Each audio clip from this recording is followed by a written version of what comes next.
One's ready. One's ready. Go! Everybody, welcome back to the One's Ready podcast. This is your daily drop for the 2nd of July. Missed you guys yesterday. Public Affairs had not uploaded all the news, so they took a day off, I guess, and then but they uploaded it about 3 hours ago. So we'll get to this here in a second, but before that, this is brought to you guys by Tasty Gains. So if you head over to tastygains.com, they've got 3 different options in terms of products. They've got creatine gummies, pre-workout gummies, and nootropic pills.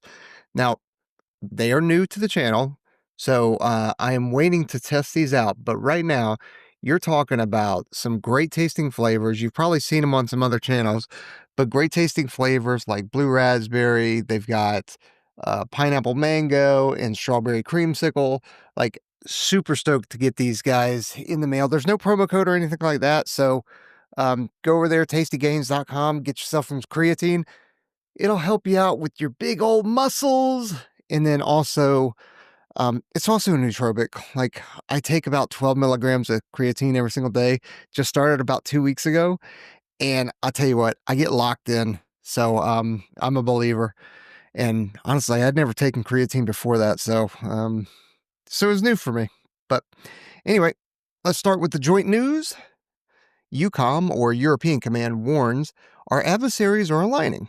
The European Command change of command ceremony highlighted concerns about adversaries aligning and working together to dominate regions in the globe. The new commander compared the current situation in Europe to the Cold War era under General Dwight Eisenhower, facing the need for Europe to maintain its own defense. Let's see. Aaron and I did an episode about foreign aid. Was it last week? I think is what it was. And we kind of talked about this kind of stuff and making sure that America continues to be the partner of choice, how financial or foreign aid is not a handout. It's actually going there and it's getting stuck in with these other countries. And I don't mean things like, fighting battles or anything like that we shouldn't be a part of. What I'm talking about is training, advising, and assisting when it comes to other countries like, well, I won't name any countries, because there's a whole bunch of them that we do partnerships with. But when you start thinking about JSETs or Joint Combined Exchange Training events or exercises, we go over there. We not only spend money to get us over there and we help, with equipment and stuff like that, but we're also training. We're taking these forces and we're showing them how to do CQB. We're showing them how to shoot. We're showing them how to do call for fires and work artillery and all kinds of different things. So it is important for sure, because if we don't do it, that means China is going to do it. So next, new CENTCOM commander nominee offers window into future approach. The nominee for CENTCOM commander discussed specific plans during a confirmation hearing, though details were not fully discussed. The nominee is seen as a strong leader and, if confirmed, is expected to be innovative strategies. Okay, who's the nominee? Like what are we talking about here? What a waste of writing. You don't even say who it is. All right, next, Defense Department budget request goes hard on AI autonomy. The budget request includes significant funding for AI and autonomy projects, such as $789 million for the Air Force's Collaborative Combat Aircraft Program. The Navy and the Army have also requested funds for undersea drones and AI research. Next, Cyber Command is significantly increasing funding request for defense in Indo-Pacific region. Cyber Command has requested an increase of $117 million to enhance data and sensor capabilities in the Indo-Pacific region. The funding aims to expand the Defense Information Network and critical infrastructure with 48 artifacts investigated across multiple networks. I can tell you straight up from the folks that we have, at least here at Nellis, that are not just cyber infrastructure type folks, but also the kind of offensive and defensive folks, is that our computers are antiquated. The amount of firewalls that we put on there, although necessary, they really hold our cyber operations back with a lot of stuff. So dumping more money into their computer systems, their gateways, and all that other kind of, cyber kind of stuff that I am way out of my league in talking about. Man, the increase seems like it would be money well spent, especially as cyber operations are only increasing. But again, what do I know? Next, Pentagon releases 150 National Guard troops from security mission deployment in LA as wildfire threats mount. The Defense Secretary approved the redeployment of 150 California National Guardsmen from a security mission due to wildfire threats. The move follows a larger federal deployment with guards stretched thin and local leaders criticizing the initial effort. I have no doubt that all of this will be politicized, if it hasn't already. Next, Air Force specific news. Air Force again changes course on tankers, plans new production extension program.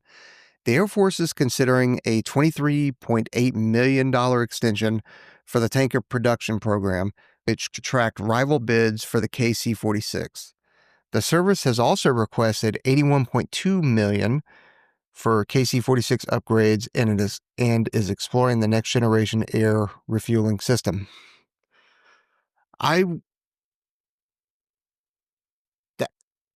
This is going to sound crazy, right?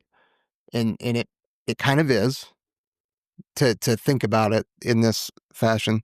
But when you start talking about 23.8 million and 81.2 million for a platform, for an aircraft, for upgrades and stuff like that, and then starting to talk about next generation air refueling system, like it's not that crazy of an amount of money. Now, again, that's wild to say because we're talking about millions upon millions of dollars and that kind of stuff, and it's taxpayer money and stuff like that. But when you start talking about how much some of these aircraft cost, right, and we're trying to do this to an entire fleet,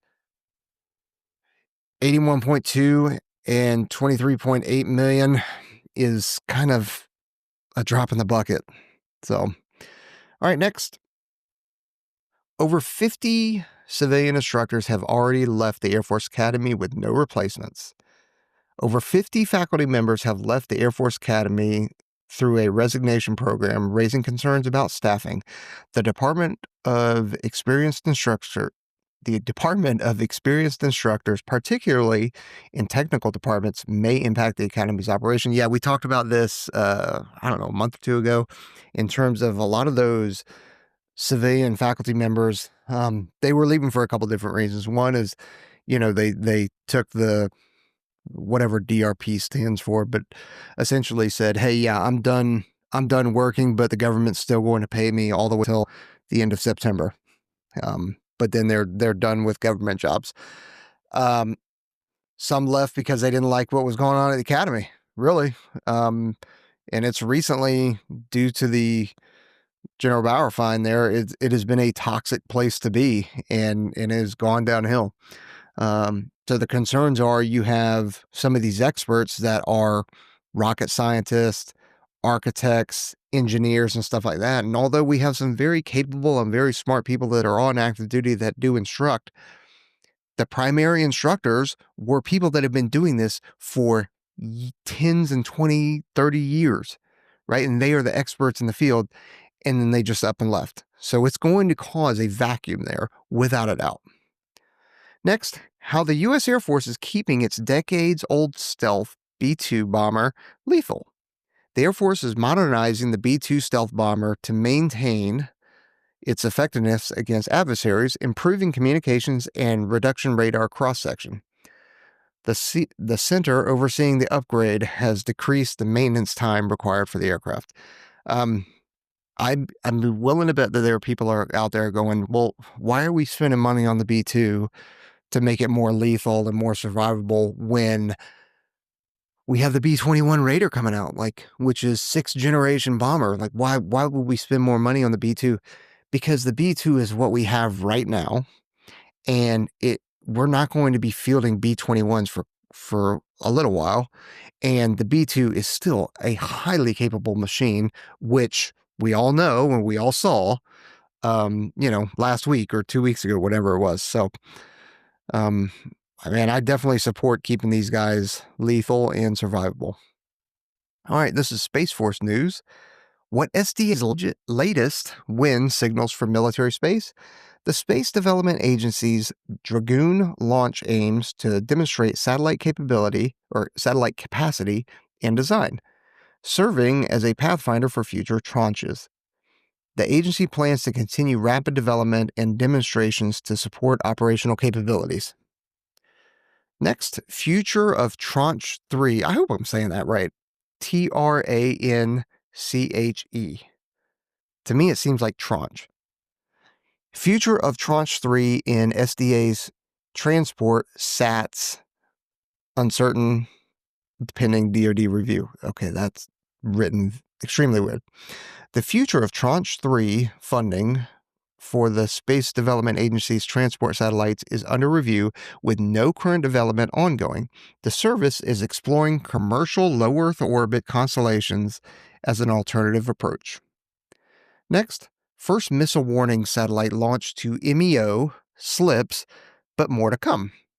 The Space Force plans to launch 2 missile warning satellites to medium Earth orbit facing delays, but expect industrial support. The program aims to enhance missile detection capabilities despite technical hurdles. Next, Brigadier General Atwood, Citadel graduate of Deputy Commander with Space Operations, dies.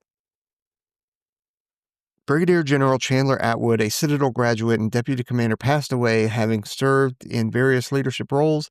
His death marks a loss for the Space Operations Command, where he had been active since 2020. Well, General Atwood, bid you farewell. Thanks for everything that you did for your country. Next, Space Force boosting an ecosystem of GPS alternatives in low orbit. The Space Force is fostering an ecosystem of GPS alternatives by awarding contracts to combat jamming and spoofing. New technologies, including cryptographic authentication, aim to enhance navigation in challenging environments.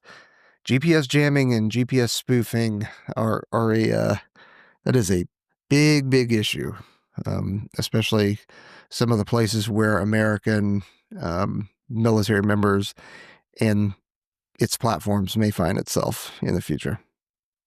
All right, these are of interests. Senate passes Republicans' domestic policy bill with $150 billion extra for the Pentagon. The Senate passed a bill adding $150 billion in supplemental spending for the Defense Department, including funds for munitions and missile defense. The legislation aims to enhance military readiness against China, Russia, Iran, and North Korea. Next, Iran shuts out nuclear monitors in tactics echoing Cold War. Iran has restricted communication with the International Atomic Energy Agency, raising concerns about its nuclear program. The move suggests a strategic ambiguity that could impact international credibility. Yeah, I'm real surprised that they're shutting out nuclear monitors after what just happened.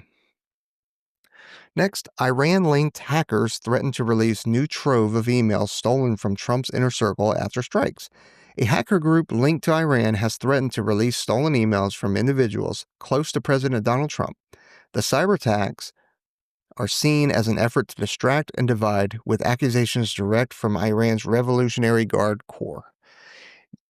Dude, if you got emails, release them. What